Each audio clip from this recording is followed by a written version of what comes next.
A la oposición colombiana le falta contundencia, buscar, utilizar estrategias para acercarse más al ciudadano y hacer un bloque, un frente para enfrentar y poner como muro de contención a este petardo que tenemos ahí a la basura del Petro. No notamos gente, líderes, que sean realmente visibles ante los ojos del ciudadano compatriota. Hay dos, Vicky Dávila y Abelardo de la Espriella. Van de frente. Tengo la mejor opinión sobre la doctora María Fernanda Cabal y creo que es una gran líder con un gran futuro político. Pero su esposo lavándole la cara a Petro en la dialogadera de esa sinvergüencería con el ELN, eso no tiene presentación y eso no se lo va a mamar la gente. Eso le debe quedar muy claro a ella. Ya se le ha dicho en las redes sociales lo que sucede con el tema de este señor lavándole la cara al sinvergüenza de Petro, su esposo don José Félix Laforí. Por lo tanto, queda muy claro que los que verdaderamente están haciendo oposición son Vicky y Abelardo. Ustedes podrán decir que una cosa es a José Félix Laforí y otra es María Fernanda Cabal. Son esposos. El mensaje es confuso. Se requiere ser frontal, muy definido, muy decidido y con los pies sobre la tierra. No puede ser que la una todos los días se enfrente al sinvergüenza del Petro y el otro esté lavando la cara con la dialogadera esa sentada a manteles con asesinos, con criminales del ELN como lo está haciendo José Félix Laforí. Eso está muy mal visto y desentona totalmente ahí el señor José Félix Laforí. Por lo tanto, estos dos que escucharon a continuación son la verdadera oposición en este momento. Bueno, digamos que cuando se dirige una banda criminal y en un gobierno, lo de las chuzadas no es extraño. El señor Petro es el jefe de la mafia, está rodeado de los peores delincuentes, patrocinan al terrorismo y la delincuencia mientras nuestros soldados y policías están abandonados a su suerte. De tal manera que unas chuzadas no son de extrañar en un régimen como este, que es antidemocrático y que está además contra la institucionalidad, porque los jueces de la República, los magistrados de las altas cortes, están poniéndole coto a todas las locuras de Petro, y él, en todo aquel que se le atraviesa, por supuesto, ve enemigos, como es propio de un talante antidemocrático como es el de Gustavo Petro. El director de inteligencia del Estado ha dicho que las chuzadas no son de este gobierno, sino del anterior. Sí, bueno, y entonces tampoco nombraron a Benedetti en la FAO, ni saben quién nombró al señor Roy Barreras en la Embajada de Londres, tampoco crió al hijo, y el robo de Olmedo y del otro bandido de Snyder tampoco sabían lo que estaba pasando en Palacio. El señor de la DNI, Dirección Nacional de Inteligencia, es amigo de Petro de viejas andanzas terroristas en el M-19. Ellos saben exactamente lo que están haciendo y no pueden venir 2 años después de haber iniciado este nefando gobierno a echarle las culpas al gobierno anterior. Que respondan por sus hechos. Muy bien, hablemos de la reforma laboral, proyecto que hace tránsito en el Congreso colombiano. Algunos artículos importantes de la reforma fueron excluidos por parte de los congresistas, pero el gobierno anunció que los va a hacer vía decreto. ¿Eso es constitucional? Maestro, mire, la reforma laboral de Colombia es la copia de la reforma laboral que en su momento propuso y ejecutó Chávez en Venezuela.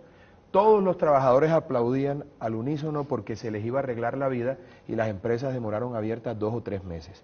Con la reforma pensional, con la reforma laboral, como está planteada, lo que van a hacer es destruir, acabar de destruir a la empresa colombiana. Y eso va de la mano de lo que está haciendo el régimen y de lo que está haciendo Petro, destruyendo la economía, buscando recursos, como por ejemplo a través de la reforma pensional que le deja 500 billones para que lo maneje la pelucita de Jaime Duzán, y así con eso comprar a la gente a punta de subsidios y tener el dinero para comprar a los congresistas que se venden para aprobar las reformas del régimen. Esto es una vergüenza y esto nunca había ocurrido en Colombia, es un descaro total y resulta que ahora los culpables de todos estos entuertos son gobiernos anteriores y no Petro, que lleva 2 años ejerciendo la presidencia de la República. Y hablando precisamente de la reforma pensional, hay denuncias que a Sofondo se hizo un lobby especial para lograr altas comisiones en el manejo de los fondos privados. Los grandes cacaos de este país están contemporizando con el régimen. Les está pasando exactamente lo que pasó en la Venezuela del 2000-2001, cuando los grandes empresarios dijeron hay que apoyar a Chávez, metámonos de alguna manera a hacer negocios con él, que el tigre no nos va a comer, y cuando el tigre se comió todo lo que había, luego fue por los empresarios. Todos esos empresarios que están vendiendo al país tendrán que darle cuentas a la ciudadanía en su momento, porque lo que están haciendo es conectando con el régimen, que al final se va a tragar a todo el mundo si no ponemos atención. Yo prefiero, recordando y parafraseando una frase de Winston Churchill, que decían, hombre, cuando tú negocias con el enemigo te quedas con la humillación y la derrota. Mi llamado a los empresarios era que tomen partida, pero del lado de la democracia, que no estén pensando siempre en dinero. Y son los grandes cacaos, porque los empresarios medianos y pequeños que están en las regiones están comprometidos con la democracia y la libertad. Así de sencillo. En Duitama fue derribada la imagen de César Rincón, uno de los maestros del torero más importantes del mundo, y es justamente un colombiano de Bogotá. ¿Cuál es tu lectura sobre la prohibición de corridas de toros en Colombia? Maestro, mire, uno puede ser taurino o no, lo que sí hay que respetar son los símbolos. César Rincón es un hombre que le trajo mucha gloria a nuestro país. Pretender decir que ese es un monumento que no es aceptable mientras se dice al tiempo que el sombrero del terrorista Pizarro es un símbolo nacional, o el monumento o el adefesio ese que hicieron los bandidos de la primera línea en Cali, en Puerto Rellena, que es un homenaje al bandidaje, al terrorismo, a la subversión, es un símbolo nacional. Lo que deja claro es que hay una inversión de valores terrible, y la izquierda nos ha ido cruzando, nos ha ido corriendo la cerca, y no podemos permitir, tenemos que denunciarlo a través de las distintas trincheras, los medios de comunicación, los periodistas, nosotros los particulares a través de las redes sociales, defendiendo las tradiciones y los principios que dieron origen a nuestra nación y a nuestra sociedad, defender la familia, la fuerza pública, la libre empresa, la propiedad privada, el orden, la seguridad. Hoy la izquierda le ha hecho pensar a gran parte de la población que eso no está bien, y que está bien, por ejemplo, venerar a bandidos como Iván Márquez, que a mala hora reapareció, mala puntería de quienes ejecutaron ese operativo. Yo sí hubiese querido que le hubiesen dado de baja a ese delincuente y no estaríamos hablando de ese bandido aquí. Se escapó de las fauces del infierno, yo lo lamento mucho. Lo estaban esperando con bombos y platillos allá. Y en vez de estar hablando de ese bandido y las otras lacras de la FARC que están en el Congreso, estuviésemos hablando de nuestros soldados, de nuestros policías, o en el caso, ¿por qué no?, hay que decirlo, de un hombre que le ha dado mucho al país y que ha sido injustamente perseguido, que está siendo injustamente perseguido con un proceso político que no jurídico, Álvaro Uribe Vélez. Sometido a eso mientras los terroristas de la FARC que desangraron el país son los dueños de la moral y dictan cátedra. Eso es lo que está haciendo la izquierda, y va a acabar con todo si no atendemos esa terrible estrategia que tiene la izquierda de volver a los malos buenos y a los buenos malos. Muy bien, 30 segundos nos quedan. Paz total, hay preocupación por las alteraciones de orden público en todas las regiones del país, en especial en el Valle, aquí en Risaralda y en el Cauca. Quiero felicitar a la policía de Risaralda porque capturaron ayer a 14 miembros de la cordillera, ¿no? Sí. La policía está actuando a pesar de todo lo que está ocurriendo. El orden público está hecho un desastre, pero eso Petro lo está haciendo con una intención, maestro, entregándole el poder territorial a los bandidos de toda la Haya en las regiones para que le garanticen los votos en caso de que él se quiera quedar, y además de eso promover con el cuento de la paz total una constituyente que es un golpe de Estado que lo único que busca es prohibir la extradición de esos bandidos y extender el periodo de Petro. Está en grave riesgo la democracia colombiana y Colombia vive sus horas más oscuras. Muy bien, doctor Abelardo, la última pregunta tiene que ver con su aspiración presidencial. Ya hay encuestas que lo favorecen.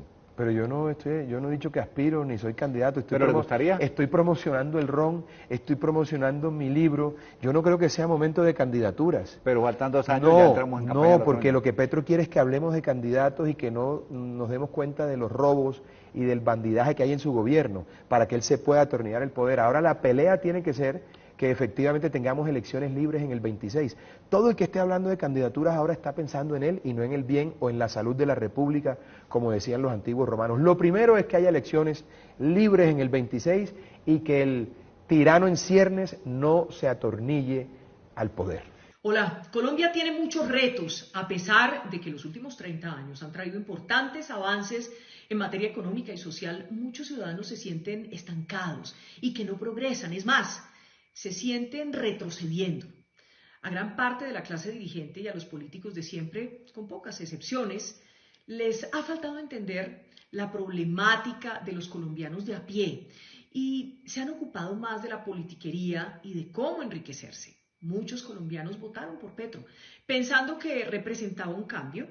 Y ustedes saben, yo no voté por Petro. Hoy, muchos de los que confiaron en el discurso de Petro se sienten engañados y desilusionados. Los primeros 2 años de este gobierno han tenido más escándalos que logros. La inseguridad volvió a aumentar, la economía se estancó, la inflación sigue siendo elevada y ni qué decir de la corrupción. Petro se alió con lo peor de la clase política tradicional, se rodeó muy pero muy mal y se desvió de su camino del cambio y del progreso por el que tantos de nuestros compatriotas terminaron votando por él. A ellos no los culpo. Sí, a la mayoría de políticos, muchos oportunistas y profesionales que se terminaron juntando para entregarle la victoria a Petro. Muchos de esos lo hicieron por mero oportunismo y hoy tratan de distanciarse y de disfrazarse de opositores. No les crean, cambian de acuerdo con su conveniencia como los camaleones. Hoy vemos cómo algunos congresistas se dejan comprar, se venden y algunos gremios y empresarios transan por beneficios propios, por plata. La corrupción y la relación torcida basada en intereses particulares de empresarios con políticos en últimas perjudica a los colombianos. Hay que reconocer que esto no es nuevo, pero a la misma vez no se puede normalizar y volver paisaje. Según encuestas recientes, cerca del 70% de colombianos no aprueba la gestión de Petro. Y una cifra similar no quiere una constituyente. Sin embargo, todo parece indicar que Petro y sus aliados avanzan en ese camino y no se confundan. El objetivo es mantenerse en el poder, apoyados en lo que llaman el poder constituyente. Un engendro que se manda solo, que no respeta reglas, que es dictatorial y que pretende cambiarlo todo a su conveniencia y sin que nadie pueda oponerse. Entonces la indiferencia ciudadana se convierte en su mejor aliado. No podemos ser indiferentes, no importa qué lugar ocupemos en la sociedad y qué oficio desempeñemos. Tenemos que unirnos en torno a la democracia, a la libertad y a los valores de una sociedad decente que sabe distinguir entre el bien y el mal. Se vienen días difíciles, se vienen momentos turbios. Los que nos gobiernan no llegaron al poder para entregarlo. Las elecciones libres y democráticas en 2026 son un imperativo y eso no es negociable. Solo la unificación de la gran mayoría de los colombianos en torno a unos principios fundamentales logrará contener los planes peligrosos de Petro y los intereses oscuros que lo respaldan. No se trata de ideologías. No podemos perder a Colombia. No perdamos nuestro futuro. Yo pondré mi granito de arena con decisión. Les pido a todos los que piensan igual, sin extremos ni fundamentalismo, sin odio, sin sed de venganza, que entendamos la gravedad del momento. Luego, habrá espacio para tener diferencias democráticas con respeto, pero hoy la amenaza es muy, pero muy grave. Tenemos que resistir, tenemos que actuar y tenemos que defender la democracia sin vacilaciones ni medias tintas.